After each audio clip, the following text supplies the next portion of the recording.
సినీ నటుడు పోసాని కృష్ణమురళిని కొంతమంది ఆయన మీద పెట్టిన కేసులు మనోభావాలు దెబ్బతిన్నాయని కేసులు పెట్టడం, ఆయన్ని హైదరాబాద్‌కెళ్ళి పోలీసులు అరెస్ట్ చేయడం, ముఖ్యంగా ఓబులాపురం పోలీసులు ఆయన్ని అరెస్ట్ చేయడం మనందరికీ తెలిసిందే. ముఖ్యంగా ఆంధ్రప్రదేశ్ రాష్ట్రంలో అనేక పోలీస్ స్టేషన్‌లో ఆయన మీద కేసులు నమోదయ్యాయి.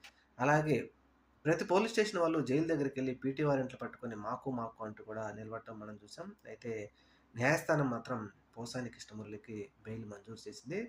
ఇక ఆయన మీద పెట్టిన కేసులు అన్నిట్లోనూ బెయిల్ మంజూరైంది.